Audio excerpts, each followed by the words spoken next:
మా latest videos కోసం మా ఈ తెలుగు న్యూస్ ఛానల్ సబ్స్క్రైబ్ చేసి గంట సింబల్ యాక్టివేట్ చేసుకోండి. రేపే శనివారము షట్టిల ఏకాదశి.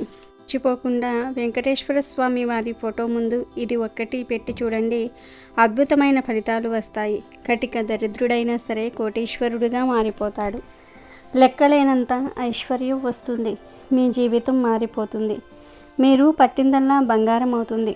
ఏకాదశితో కలిసి వచ్చిన ఈ శనివారం రోజు వెంకటేశ్వర స్వామి వారి ఫోటో ముందు దీనిని పెట్టుకోవటం వలన అద్భుతమైన ఫలితాలు వస్తాయని శాస్త్రాలు కూడా చెప్తూ ఉన్నాయి. చాలామందికి తమకు ఉన్న సమస్యలను తొలగించుకోవాలని, ధన సమస్యలను తొలగించుకోవాలని, అప్పుల బాధలను తొలగించుకోవాలని ఇలా రకరకాల కోరికలు ఉంటాయి. ఇలా మీకు ఏ విధమైన కోరికలు ఉన్నా సరే ఏకాదశితో కలిసి వచ్చిన ఈ శనివారం రోజు వెంకటేశ్వర స్వామి ఫోటో ముందు ఒక్కటి పెట్టుకోండి చాలు. మీ కోరికలన్నీ కూడా తీరిపోతాయి. కష్టాలన్నీ కూడా పోతాయి. విపరీత ధనలాభం కలుగుతుంది. మరి ఇంతకీ ఏకాదశితో కలిసి వస్తున్న ఈ శనివారం రోజు వెంకటేశ్వర స్వామి ఫోటో ముందు ఏం పెట్టాలి అనే విషయాన్ని ఇప్పుడు మనం ఈ వీడియోలో వివరంగా తెలుసుకుందాము. ఫ్రెండ్స్, ఫస్ట్ అయితే ఈ వీడియోకి ఒక లైక్ కొట్టండి. అలాగే మా ఛానల్ని కూడా సబ్స్క్రైబ్ చేసుకుని మాకు సపోర్ట్ చేయండి. ప్రత్యేకించి ఏకాదశి రోజు ఉదయం స్నానం చేసుకుని చక్కగా మంచి దుస్తులు ధరించి దగ్గరలో ఉండే వేప చెట్టు దగ్గరకు కానీ ఉసిరి చెట్టు దగ్గరకు కానీ వెళ్ళి ముందు ఆ చెట్టుకు చెంబుడు నీళ్లు సమర్పించండి. తర్వాత వీలు కుదిరితే చెట్టు చుట్టూ 11 ప్రదక్షిణలు చేయండి. అలా ప్రదక్షిణలు చేసిన తర్వాత చెట్టును 11 సార్లు తాకండి. అలా తాకేటప్పుడు మాకు ఉన్న కష్టాలన్నీ పోవాలి, మా ఇంటికి లక్ష్మీదేవి నారాయణుడితో సహా వచ్చి తిష్ట వెయ్యాలి, మాకు ధనలాభం కలగాలని సంకల్పం చెప్పుకోండి. ఆ తర్వాత కాసేపు ఆ చెట్టు కింద కూర్చోండి. 2 నిమిషాలు కూర్చొని చెట్టు నుండి వచ్చే గాలిని పీల్చండి, ప్రకృతిని ఆస్వాదించండి. ఇలా ఎప్పుడో ఒకసారి అయినా సరే ప్రకృతితో సమయం గడిపితే మనసుకు చాలా ప్రశాంతంగా ఉంటుంది. దానివలన చాలా రకాల రోగాలు పోతాయి. ముఖ్యంగా ఏకాదశి రోజు వేప చెట్టును లేదా ఉసిరి చెట్టును తాకితే లక్ష్మీదేవి అనుగ్రహం, విష్ణుమూర్తి అనుగ్రహం కలుగుతుంది. చాలా మంచి జరుగుతుంది. ఉసిరి చెట్టును శ్రీ మహావిష్ణువు స్వరూపంగా భావిస్తారు. ఉసిరిక లక్ష్మీదేవికి ఎంతో ఇష్టమైనది. ఈ చెట్టును శ్రీ మహావిష్ణువు రూపంలో ఎక్కువగా ఆరాధిస్తూ ఉంటారు. ఉసిరికాయల మీద ఒత్తులు పెట్టి వెలిగించే సాంప్రదాయం కూడా ఉంది. ఉసిరి చెట్టులో ఎన్నో ఔషధ గుణాలు ఉన్నాయి. ఆయుర్వేదంలో వాడే ప్రసిద్ధ ఔషధమైన త్రిఫల చూర్ణంలో ఉసిరి పొడి కూడా ఒక భాగం. ఉసిరి చెట్టును పూజిస్తే సమస్త విష్ణు క్షేత్రములయందు విష్ణు పూజ చేసిన ఫలం లభిస్తుంది.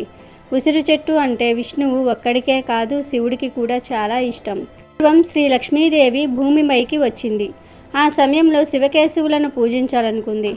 ఇద్దరిని ఒకే సమయంలో పూజించాలని అనుకుంది. అప్పుడు ఆమె ఉసిరి చెట్టును ఎంచుకుని ఉసిరి చెట్టును పూజించి శివకేశవుల అనుగ్రహాన్ని పొందిందని పురాణాలు చెప్తూ ఉన్నాయి. శివకేశవులు ఉసిరి చెట్టులో నివసిస్తారని ఈ కథ ద్వారా తెలుస్తుంది. అంతేకాదు ఉసిరి చెట్టు దిగువ భాగంలో బ్రహ్మ కూడా ఉంటాడని విశ్వాసము. ఉసిరి చెట్టు క్రింద పురాణ కాలక్షేపం చేస్తే జన్మ జన్మల పాపాలు పోతాయి. అంతేకాదు వేప చెట్టు కూడా ఎంతో విశేషమైనది. హిందూ ధర్మంలో కొన్ని చెట్లు పూజనీయమైన చెట్లుగా, పవిత్రమైన చెట్లుగాను గుర్తించబడ్డాయి. వాటిల్లో వేప చెట్టు కూడా ఒకటి. వేప చెట్టు ఆరోగ్యపరంగా మేలు చేయటమే కాకుండా వాస్తుపరంగాను అనేక ప్రయోజనాలను చేకూరుస్తుంది. శుభకార్యమైన పండగ అయిన మామిడాకులు ఎంత ముఖ్యంగా అలంకరిస్తామో వాటికి మన సాంప్రదాయంలో ఎంత ప్రాధాన్యత ఉందో అంతే ప్రాముఖ్యత వేప ఆకుకు కూడా ఉంది. వేప చెట్టు చాలా పవిత్రమైనది. వైద్యంలో దీన్ని పాత్ర గురించి కౌటిల్యుడు అర్థశాస్త్రంలో వివరించాడు. మన ప్రాచీన ఆయుర్వేదంలో కూడా వేప గురించి అనేక రుజువులు ఉన్నాయి.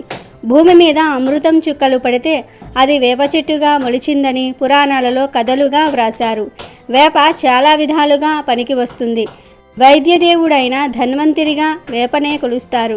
ఎవరైతే జీవితం మొత్తంలో ఒక్క వేప చెట్టును నాటుతారో వాళ్ళు స్వర్గానికి తిన్నగా చేరుకుంటారని శాస్త్రం చెప్తుంది. కాబట్టి మీరు కూడా రేపు వేప చెట్టును లేదా రాగి ఉసిరి చెట్లను ఏకాదశి రోజు టచ్ చేసి శుభ ఫలితాలను పొందండి. ఏకాదశి తిథి అనేది వెంకటేశ్వర స్వామి వారికి చాలా ఇష్టమైన తిథి.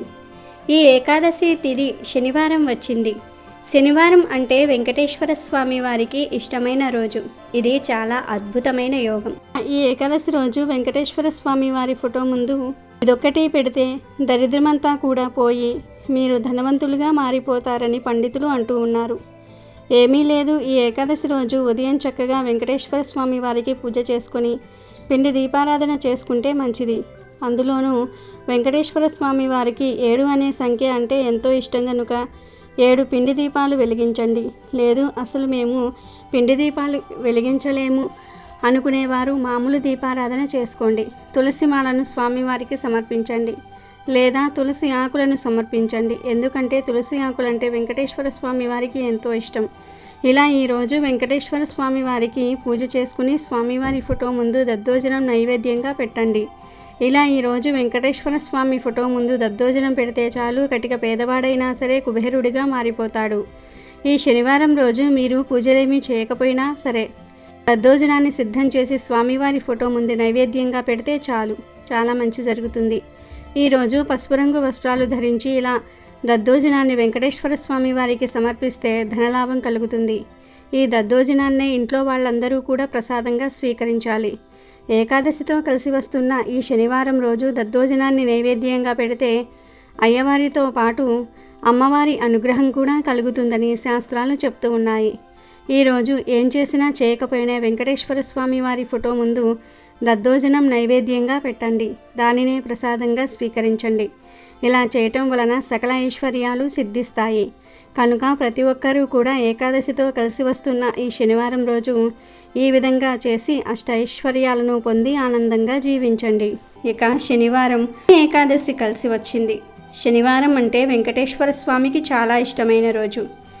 ఏకాదశి కూడా వెంకటేశ్వర స్వామికి చాలా ప్రీతికరమైనది. ఇలా కలిసి రావటం చాలా అరుదు. అయితే ఇలా శనివారం ఏకాదశి కలిసి వచ్చిన రోజు ఒక ప్రత్యేకమైన కూరను తింటే శని దోషాలు, గ్రహ దోషాలు అన్నీ కూడా పోతాయి, దరిద్రాలన్నీ కూడా పోతాయి, పుణ్యం వస్తుందని పండితులు చెప్తూ ఉన్నారు. అసలు ఇంతకీ ఏ కూర తినాలంటే వంకాయ కూర. అవును, శనివారంతో కలిసి వచ్చిన ఈ ఏకాదశి ఉదయం, సాయంత్రం లేదా రాత్రి ఇలా ఏ సమయంలో అయినా సరే వంకాయ కూరను వండుకుని తింటే చాలా మంచిది. చాలామంది శనివారం రోజు వంకాయ కూర వండకూడదని భావిస్తూ ఉంటారు, కానీ అందులో నిజం లేదు. శనివారం రోజు వంకాయ కూరను తినవచ్చు, కానీ వంకాయలను శనివారం రోజు కొనకూడదు. ముందు రోజే కొని తెచ్చుకొని ఇంట్లో ఉంచుకొని ఈ ఏకాదశి రోజు వండుకొని తినాలి. ఈ శనివారం ఏకాదశితో కలిసి వస్తుంది, చాలా పవిత్రమైనది. వెంకటేశ్వర స్వామికి అంటే విష్ణుమూర్తికి చాలా ఇష్టమైనది. ఈరోజు ఇంట్లో ఆడవారు వంకాయ కూరను వండండి. ఇంట్లో అందరూ వంకాయ కూర తినండి.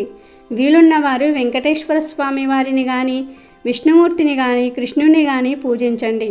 ఈ ఒక్క శనివారం రోజే కాదు, ప్రతి శనివారం ఈ వంకాయ కూర వండుకొని తింటే శనిదోషాలు పోతాయి, ఎలాంటి గ్రహదోషాలు మీ దరి చేరవు, కర్మ ఫలాలు తగ్గిపోతాయి. ఇలా ఈ శనివారం రోజు వంకాయ కూర తినటం వలన శనిగ్రహ అనుగ్రహం కలుగుతుంది. మీరు చేసే వృత్తి వ్యాపారాలలో అభివృద్ధిని పొందగలుగుతారు. ఈరోజు ఈ కూర తింటే ఒంట్లోని దోషాలు కూడా పోతాయి, కోటి జన్మల పుణ్యం వస్తుంది, నెగిటివ్ ఎనర్జీ మొత్తం కూడా పోతుంది, పాజిటివ్ ఎనర్జీ వస్తుంది. కనుక అందరూ కూడా శనివారంతో కలిసి వచ్చిన ఈ ఏకాదశి రోజు వంకాయ కూరను తిని శుభ ఫలితాలను పొందండి. ఇక ఈ ఏకాదశి రోజున ఎట్టి పరిస్థితుల్లోనూ నాన్ వెజ్ తినకూడదు. మాంసము, చేపలు, రొయ్యలు, పీతలు, రవ్వలు, సీ ఫుడ్ ఇలాంటివేమీ కూడా ఈరోజు తినకూడదు. కనీసం గుడ్డును కూడా ఈరోజు తినకూడదు. ఎవ్వరూ ఈరోజు మాంసం కూరను వండకూడదు. ఇంట్లో అనే కాదు, మీరు బయటకు వెళ్ళినప్పుడు నూడిల్స్ బళ్ళ దగ్గర ఎక్కడా కూడా నాన్ వెజ్ తినవద్దు. నాన్ వెజ్ జోలికి వెళ్ళొద్దు. బిర్యానీలు, ఫ్రైడ్ రైస్లు, నూడిల్స్, చికెన్ పకోడీలు, చికెన్ జాయింట్స్, పిజ్జాలు, బర్గర్లు ఇలా ఏ రూపంలోనూ కూడా నాన్ వెజ్ తినవద్దు. కాదని తింటే సకల దేవతల ఆగ్రహానికి గురి అవుతారు, మహాపాపం తగులుతుంది. కనుక పరమ పవిత్రమైన ఈ ఏకాదశి రోజు అందరూ ఈ ఆహార నియమాలను పాటించండి. పవిత్రమైన ఈ ఏకాదశి రోజు మీరు గుప్పెడు తులసి ఆకులు తీసుకొని స్నానం చేసే నీటిలో వేసుకుని స్నానం చేయటం వలన శ్రీ మహావిష్ణువు ఆశీస్సులు కలుగుతాయి. అంతేకాదు మీ శరీరంలోని వ్యాధులన్నీ కూడా నయమవుతాయి. మీ దేహానికి నూతన శక్తి వస్తుంది. దరిద్రం మొత్తం పోయి పట్టిందల్లా బంగారమే అవుతుంది. ఇలా స్నానం చేస్తే మీ నాడీ వ్యవస్థను, శరీరాన్ని తులసి ఆకులలోని ఔషధ గుణాలు శుద్ధి చేసి నూతన చైతన్యాన్ని కలిగిస్తాయి. కాబట్టి ఎంతో పవిత్రమైన ఏకాదశి రోజు ప్రతి ఒక్కరూ కూడా ఇలా స్నానం చేసే ముందు బకెట్లో గుప్పిడి తులసి ఆకులు వేసుకుని చిటికెడు పసుపు కూడా వేసుకుని స్నానం చేయండి. తులసి ఆకులు అందరికీ అందుబాటులో ఉంటాయి. తులసితో స్నానం చేస్తే శరీరం శుద్ధి అవుతుంది. రోజు ఉదయం 9:36 లోపు ఈ ఒక్క దీపం వెలిగిస్తే మీకు పట్టిన దరిద్రము, గ్రహదోషాలు, రాహుకేతు దోషాలు, ఆర్థిక సమస్యలు, అప్పుల బాధలు అన్నీ కూడా తొలగిపోతాయి.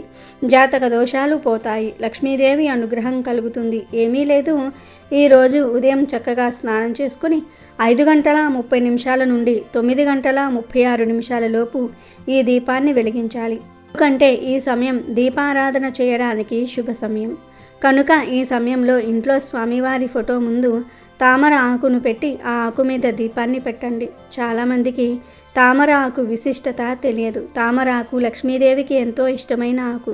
ఈ ఏకాదశి రోజు తామర ఆకు మీద దీపాన్ని వెలిగించటం వలన లక్ష్మీదేవి అనుగ్రహం కలుగుతుంది. కోరిన కోరికలు నెరవేరుతాయి. కనుక ఈ ఏకాదశి రోజున లక్ష్మీనారాయణుల ఫోటో ముందుగా తామర ఆకును పెట్టండి. తామర ఆకులను బయట అమ్ముతారు, లేదా చెరువుల్లో, కొలనుల్లో తామర ఆకులు ఉంటాయి కదా, ఆ ఆకులను తెచ్చి అయినా సరే దీపం పెట్టుకోవచ్చు. ఇలా ముందు తామర ఆకును పెట్టి తర్వాత ఆ ఆకు మీద 3 బొట్లు గంధం కుంకుమలతో బొట్లు పెట్టండి.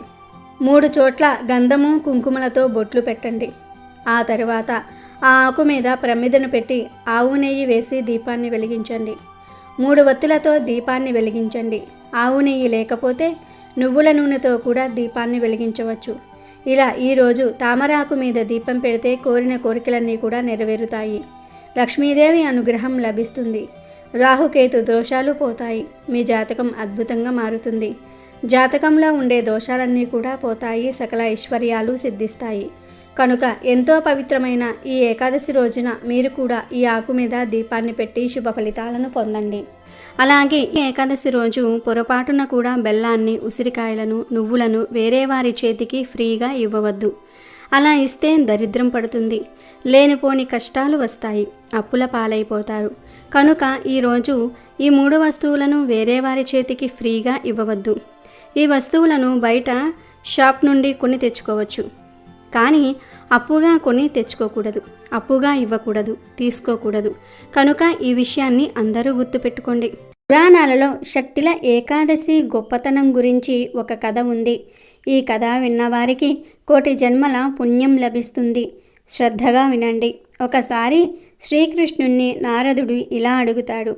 శ్రీకృష్ణ, శక్తిల ఏకాదశి గొప్పతనం ఏంటి? ఈ వ్రతాన్ని గతంలో ఎవరైనా చేసినారా? ఈ ఏకాదశి వ్రతం ఎటువంటి ఫలితాలను ఇస్తుంది అని అడుగుతాడు.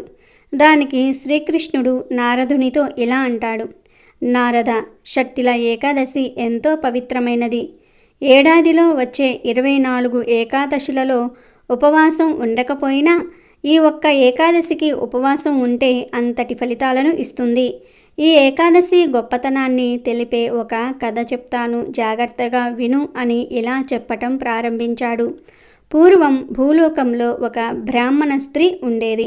ఆమె ఒంటరిది.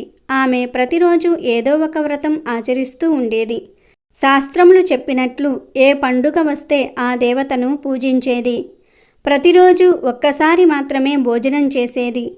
నిరంతరం శ్రీకృష్ణుణ్ణి అంటే నన్ను భక్తితో ఆరాధించేది.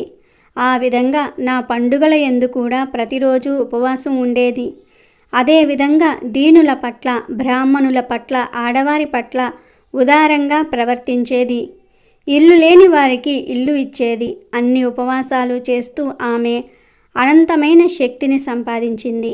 ఇన్ని ఉపవాసాలు చేసిన ఆమెలో ఒక లోటు ఉండేది. అది ఏమిటి అంటే ఆమె ఎప్పుడూ బ్రాహ్మణులకు, పేదలకు అన్నదానం చేయలేదు. దేవతలకు కూడా ఎప్పుడూ అన్నాన్ని నివేదన చేయలేదు. ఎప్పుడూ ఉపవాసాలే ఉండటం చేత ఒంటరిగా ఉండేది. పెద్దగా అన్నం ఉండేది కాదు. అన్నదానానికి మించిన దానం ఏమీ లేదు. కానీ ఆమె అన్నదానం చేయలేదు. ఆమె అనేక ఉపవాసాలు చేసి తన శరీరాన్ని పవిత్రం చేసుకుంది. దానిలో ఏమాత్రం సందేహం లేదు. కానీ దానివల్లే ఆమె వైకుంఠం సంపాదించింది. కానీ అన్నదానం విలువ ఇంకా ఆమె తెలుసుకోలేదు. ఒకరోజు ఆమెను పరీక్షించడానికి ఆమె ఇంటికి భిక్షం ఎత్తుకునే వాడిలా వెళ్ళి ఆమె ఇంటి ముందు నిల్చుని భిక్షం దేహి మాతా అన్నపూర్ణేశ్వరి అని కేక పెట్టాను. ఆ కేక విని అప్పుడు ఆ స్త్రీ ఇలా అంది, ఎక్కడ నుంచి వచ్చావయ్యా, నాకు నిజం చెప్పు అని గట్టిగా అరిచింది. అప్పుడు కూడా నేను భిక్ష పెట్టమ్మా, నీకు పుణ్యం వస్తూ ఉంటుంది అని అన్నాను. ఆ మాటకు ఆమె కోపం తెచ్చుకుని నా భిక్ష పాత్రలోకి మట్టి మొత్తం విసిరివేసింది. ఇక నేను తిరిగి వెళ్ళిపోయాను. ఈ విధంగా ఆమె ఉపవాస వ్రతం ఆచరించటం వల్ల చాలా కాలం ఆరోగ్యంగా జీవించింది. చివరికి స్వర్గవాసం కలిగింది. భిక్షగాడిగా వెళ్ళిన నాకు మట్టిని దానం చేసింది కాబట్టి స్వర్గంలో ఆమెకు ఒక మట్టి ఇల్లు లభించింది. కానీ ఆ మట్టి ఇంట్లో ధనం ధాన్యం ఏమీ లేవు, ఖాళీగా ఉంది. ఆమె ఆ శూన్యమైన ఇంట్లోకి ప్రవేశించింది. ఇంటిలో అన్ని మూలలా చూసింది, ఏమీ కనిపించలేదు. దాంతో ఆమె కోపంతో నన్ను సమీపించింది. ఆమె నన్ను పూజించింది కాబట్టి నేను ఎక్కడ ఉన్నానో ఆమెకు తెలిసింది. ఆమె నా దగ్గరకు వచ్చి నాతో, భగవంతుడా, నేను ఎన్నో కఠినమైన వ్రతాలు ఉపవాసాలు ఆచరించాను, సమస్త దేవతలను పూజించాను. ఇంత చేసినా నాకు ఈ స్వర్గంలో ఏమీ లేని మట్టి ఇల్లు లభించింది, అందులో తినడానికి ఏమీ లేవు అన్నది. ఇలా అన్నాను, నీవు వచ్చిన దారినే మళ్ళీ ఇంటికి వెళ్ళు. ఆ ప్రదేశానికి మహా తపస్శాలివి అయిన నిన్ను చూడడానికి దేవతల భార్యలు అందరూ కూడా అక్కడకు వస్తారు. వాళ్ళు వచ్చాక నీవు తలుపు లోపలికి వెళ్ళి గడియ పెట్టుకో. వాళ్ళందరూ ఎంత తలుపు తట్టినా తీయకు. వారితో ఇలా అను, శక్తిల ఏకాదశి వ్రతం వలన కలిగే పుణ్యఫలమును ఇస్తేనే తలుపులు తెరుస్తాను అని వారితో చెప్పు అని చెప్పి పంపించాను. అంతటా ఆమె ఇంటికి వెళ్ళి తలుపు తెరిచి లోనికి వెళ్ళి గడియ పెట్టుకుంది. ఇంతలో దేవతా స్త్రీలు ఆమె ఇంటి గుమ్మం దగ్గరకు వచ్చారు. వారందరూ తలుపు కొడుతూ, అమ్మా సుందరవదన, నిన్ను చూడడానికి మేము అందరం కూడా నీ ఇంటి గుమ్మం ముందు నిలబడి ఉన్నాము, తలుపు తెరువు అని అన్నారు. అప్పుడు ఆమె, దేవతలారా, మీరు విశేషంగా నన్ను చూడడానికి వచ్చినట్లయితే షట్తిల ఏకాదశి వ్రత పుణ్యమును ప్రసాదిస్తే తప్ప తలుపు తెరవను అంటుంది. వారంతా ఆమె మాటలు విని వ్రత ఫలం కాదు, ఆ వ్రతం ఎలా చేయాలో వివరిస్తామని చెప్పారు. దాంతో ఆమె తలుపు తెరిచింది. అందరూ ఆమెను చూశారు. ఇచ్చిన మాట ప్రకారం వ్రతాన్ని ఉపదేశించారు. ఆమె వారు చెప్పిన విధంగా భక్తి శ్రద్ధలతో ఆ వ్రతాన్ని ఆచరించింది. అలా ఆమె క్షణకాలంలోనే దివ్యమైన సౌందర్య రాశిగా మారిపోయింది. ఆమె ఇంటి నిండా ధనధాన్యములు సమృద్ధిగా వచ్చాయి. ఎక్కడ చూసినా వస్త్రములు, ఆభరణములు, వెండి బంగారములే కనిపించాయి. షట్తిల ఏకాదశి వ్రత ప్రభావం వలన మట్టి ఇల్లు ఐశ్వర్యాలతో తొలతూగుతూ దివ్యమైన భవనంలా మారిపోయిందని నారదుడికి శ్రీకృష్ణుడు వివరించాడు. కాబట్టి నారద, షట్తిల ఏకాదశి రోజు ఏకాదశి వ్రతాన్ని ఆచరిస్తే అన్నదాన ఫలితంతో పాటు సమస్త పుణ్యం చేకూరుతుందని కృష్ణుడు చెప్పాడు. షట్తిల ఏకాదశి రోజు కొన్ని నువ్వులను తింటే మీ ఒంట్లో ఉన్న సకల దోషాలు తొలగిపోతాయి. నువ్వులను తినటం వల్ల మీ శరీరానికి నూతన ఉత్తేజం వస్తుంది. షట్తిల ఏకాదశికి నువ్వులకు సంబంధం ఉంది. ఈ పవిత్రమైన రోజున నువ్వులను అనేక రకాలుగా ఉపయోగిస్తారు. షట్ అంటే 6, తిల అంటే నువ్వులు, అంటే నువ్వులతో 6 కార్యక్రమాలు చేయటమే ఈరోజు ప్రత్యేక విధి అన్నమాట.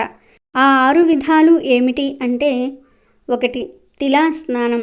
నువ్వుల నూనె వంటికి రాసుకొని నువ్వులతో స్నానం చేయాలి. నువ్వులు నెత్తిమీద నుండి జాలువారేలాగా స్నానం చేయాలి. ఇక 2వది తిల లేపనం. స్నానం అనంతరం నువ్వులను ముద్ద చేసి ఆ పదార్థాన్ని శరీరానికి పట్టించటం. ఇక 3వది తిల హోమం. ఇంటిలో తిల హోమం నిర్వర్తించాలి.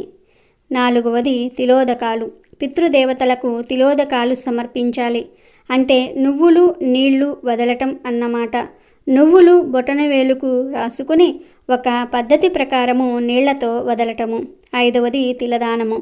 నువ్వులు కానీ నువ్వుల నూనె కానీ ఒక బ్రాహ్మణుడికి దానం ఇవ్వాలి. ఇక 6వది తిలాన్న భోజనము. నువ్వులు కలిపి వండిన భోజనం భుజించటము. అంటే బియ్యం ఉడికే సమయంలో నువ్వులు వేస్తే అది తిలాన్నం అవుతుంది. షట్టిల ఏకాదశి రోజున నువ్వులతో నిర్వర్తించే ఈ 6 పనులు పూర్తి చేస్తే శ్రీ మహావిష్ణువుతో పాటుగా పితృదేవతలు కూడా సంతోషించి శుభప్రదంగా ఆశీర్వదిస్తారు. వీడియో నచ్చితే లైక్ చేయండి, షేర్ చేయండి, బట్ సబ్స్క్రైబ్ చేసుకోవడం మర్చిపోవద్దు.